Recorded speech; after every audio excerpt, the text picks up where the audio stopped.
दिल्ली के विधानसभा चुनाव और उत्तर प्रदेश में हुए मिल्कीपुर के उपचुनाव के नतीजे सामने आ चुके हैं। दिल्ली को लेकर जिस तरह के कयास एग्जिट पोल में लगाए गए थे वो लगभग सही साबित हुए हैं और भारतीय जनता पार्टी ने यहां आम आदमी पार्टी को करारी शिकस्त दी है। ये शिकस्त कितनी धारदार और मजबूत है इसका अंदाजा आप इस बात से लगा सकते हैं कि खुद अरविंद केजरीवाल अपने क्षेत्र से चुनाव हार चुके हैं। साथ ही साथ आम आदमी पार्टी के तमाम बड़े कद्दावर चेहरे इस चुनाव में हार चुके हैं।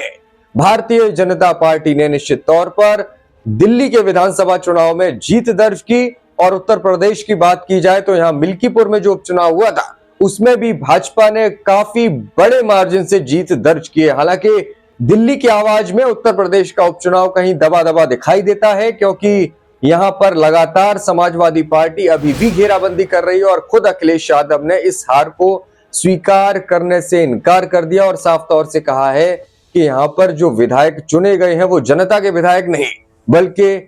सरकार के विधायक हैं, प्रशासन के विधायक हैं और जनता पर जबरियां थोपे जाने वाले विधायक हैं। बहरहाल इस वीडियो में हम बात करेंगे दिल्ली चुनाव को लेकर और अखिलेश यादव ने आखिर दिल्ली चुनाव को कैसे जीता है। अरविंद केजरीवाल भले ही हार गए हो लेकिन अखिलेश यादव का जादू किस तरह से दिल्ली के विधानसभा चुनाव में चला है इसकी बानगी आपको हम आगे दिखाएंगे। मैं हूं अर्पित जैन और आप देख रहे हैं मीडिया हलचल।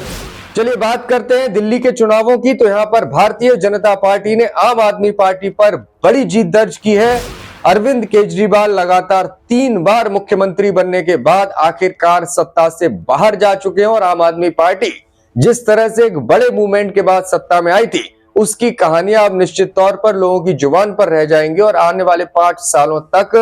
आम आदमी पार्टी को विपक्ष की भूमिका यहां पर निभानी होगी। अखिलेश यादव और योगी आदित्यनाथ उत्तर प्रदेश की सियासत के 2 सबसे बड़े चेहरे हैं लेकिन दिल्ली के विधानसभा चुनावों में दोनों ही चेहरे चुनावी प्रचार की जंग में आमने सामने दिखाई दिए थे। हम ऐसा इसलिए कह रहे हैं क्योंकि दिल्ली की एक ही विधानसभा सीट थी जहां पर न सिर्फ योगी आदित्यनाथ ने जनसभा की थी बल्कि अखिलेश यादव ने अरविंद केजरीवाल के साथ मिलकर रोड शो किया था और पब्लिक को संबोधित किया था। दिल्ली की तमाम हाई प्रोफाइल सीट पर आम आदमी पार्टी को शिकस्त मिली लेकिन जिस सीट पर अखिलेश यादव चुनावी प्रचार करने पहुंचे थे वहां पर काफी बड़े अंतर से आम आदमी पार्टी ने भाजपा को हराया है। अब बात की जा रही है कि जिस सीट पर योगी आदित्यनाथ और अखिलेश यादव चुनावी प्रचार में कम से कम आमने सामने थे वहां पर अखिलेश यादव ने बाजी मार ली है। यह सीट थी किराड़ी विधानसभा सीट और किराड़ी विधानसभा सीट में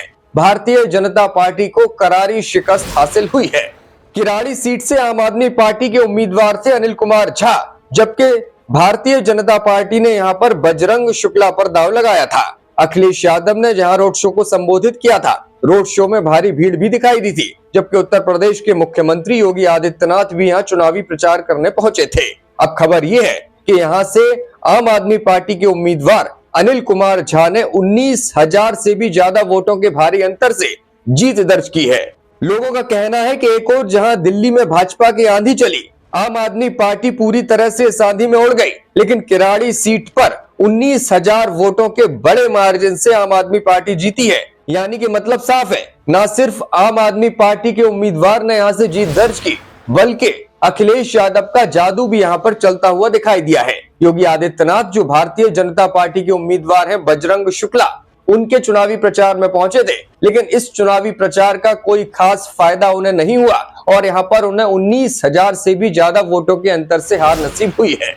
खास बात यह रही कि इस सीट पर आम आदमी पार्टी पहले राउंड से ही आगे चलती रही और आखिरी राउंड तक आम आदमी पार्टी ने ही यहां से बढ़त बनाए रखी। चूंकि बढ़त इतनी ज्यादा थी तो फिर भारतीय जनता पार्टी के उम्मीदवार बीच काउंटिंग से ही मैदान छोड़कर चले गए थे और इसके बाद यहां से स्थिति स्पष्ट हो गई थी कि आम आदमी पार्टी इस सीट को जीत रही है। बहरहाल उत्तर प्रदेश की एक सीट पर हुए उपचुनाव में समाजवादी पार्टी को करारी हार मिली हो लेकिन समाजवादी पार्टी इस बात को लेकर संतोष कर सकती है कि दिल्ली में जहां अखिलेश यादव चुनावी प्रचार करने पहुंचे वहां न सिर्फ आम आदमी पार्टी की इज्जत बची बल्कि खुद अखिलेश यादव को इस बात की उम्मीद बनी रही होगी कि वो जहां चुनावी प्रचार करने पहुंचे वहां कम से कम जिस प्रत्याशी के पक्ष में उन्होंने चुनावी प्रचार किया वो जरूर जीत हासिल करके घर लौटा है।